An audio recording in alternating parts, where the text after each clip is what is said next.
Сәлеметсіздер ме 8-ші сынып оқушылары? Біз бүгін 3-ші тоқсанға арналған жиынтық бағалау тапсырмаларын талдаймыз. Бірінші тапсырманың А нұсқасы вольтметр дұрыс жалған баған тізбек сұлбасын анықтаңыз. Вольтметр тізбектей жалғанбайды, иә? Ол параллель жалғанады. Бұл жерде біріншіде және үшінші суретте вольтметрді тізбектей жалғап қойған. Сондықтан 1 мен 3 дұрыс емес. А нұсқасын белгілейміз. Бұл нұсқасында вольтметрді тізбекке дұрыс жалғаудың өз нұсқаңызды сызып көрсетіңіз. Енді мына жерде мына екінші дұрыс нұсқасы және біз өзіміз осылай тағы дұрыс нұсқасын сызып көрсетеміз. Екінші тапсырма электр тізбегінің схемасы бойынша анықтаңыз. Мына жерде уақыт берілген екен 1 минут. А нұсқасы амперметр шкаласының бөлік құны. А нұсқасы бойынша бөлік құнын анықтаймыз. 0, 1, 2, 3 аралықта. Енді осы жерден кез келген екі бөлігін алайық. 2 ампер 2 мен 1-дің аралығын алайық. 2 ампер азайтылған 1 ампер тең 1 ампер болады. Енді осы 2 мен 1-дің аралығы неше бөлікке бөлінген? 1, 2, 3, 4, 5, 6, 7, 8, 9, 10 бөлікке бөлінген. Сондықтан 1-ді бөлеміз 10-ға. 0,1 ампер. Ол деген сөз мына әрбір бөлігі 0,1 амперге тең. Тізбектегі ток күшін анықтауымыз керек бұл нұсқасында. Мына жерде көрсетуіне қараймыз. 1-ден кейін 1, 2, 3, 4, 5, 6 бөлікке барып тұр. 1 амперге қосамыз. Әрбір бөлік 0,1 амперге тең дедік. Көбейтеміз жаңағы 6 бөлікке. 1,6 ампер. Амперметрдің көрсетуі 1,6 ампер екен. Сын нұсқасында вольтметр шкаласының бөлік құны және кернеудің мәні.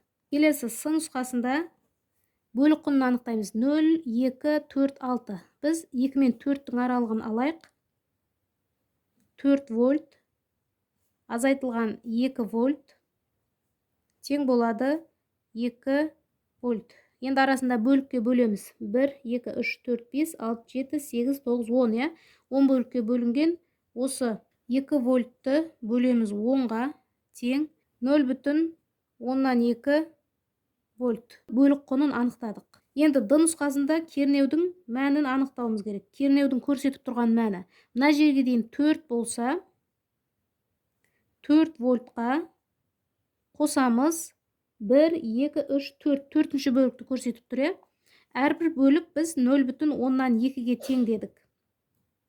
Яғни 0,2 вольтты мына көрсетіп тұрған 4 бөлікке көбейтеміз.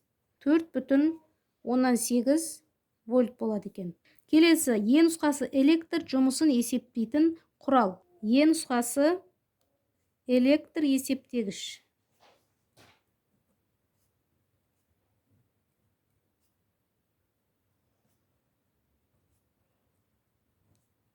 F нұсқасы электр тоғының жұмысын есептейтін формуланы жаз. F нұсқасында электр тоғының жұмысын есептеуіміз үшін ток күші көбейтілген кернеу көбейтілген уақыт.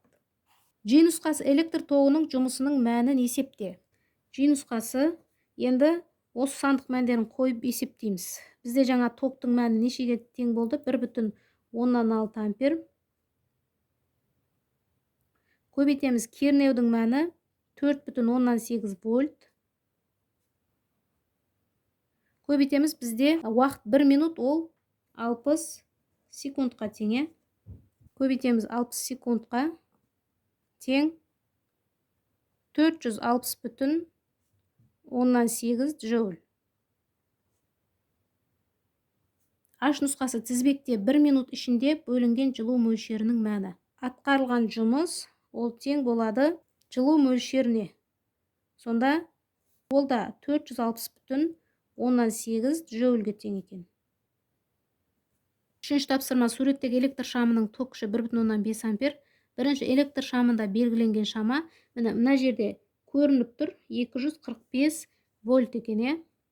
Екінші шамның қуатын есептеңіз. Қуатты есептеуіміз үшін 1 ток күшін көбейтеміз кернеуге. ток күші 1,5 ампер. Көбейтеміз, кернеу 245 вольт. Тең 367,5 ватт. Немесе біз жауапқа сәйкес келтіру үшін 1, 2, 3 орын жылжытатын болсақ, 0,367 киловатт деп жатсақ болады.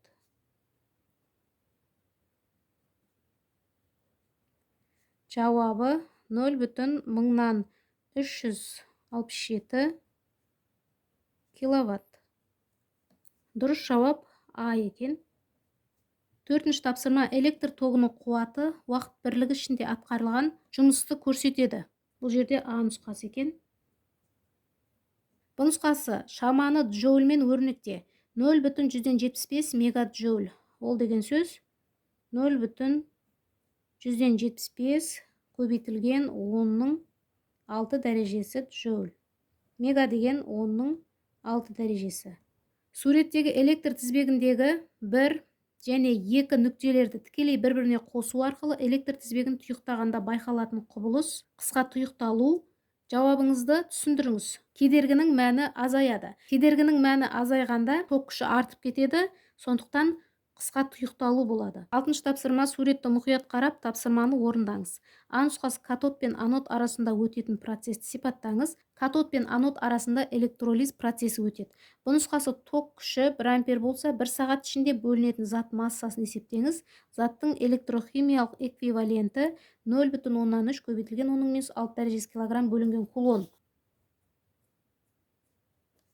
Уақыт 1 сағат 3600 секундқа тең. Фарадей заңы бойынша шығарамыз. 0,1 миллионнан 108 болады. Килограмм. Немесе 1, 2, 3 орын жылжытатын болсақ, 1,108 көбейтілген 10-ның -3 дәрежесі килограмм.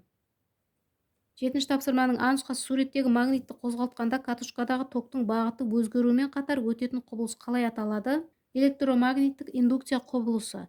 Бұл нұсқасы құбылыстың анықтамасы. Магнит өрісінде электр тогының пайда болу құбылысы электромагниттік индукция деп аталады.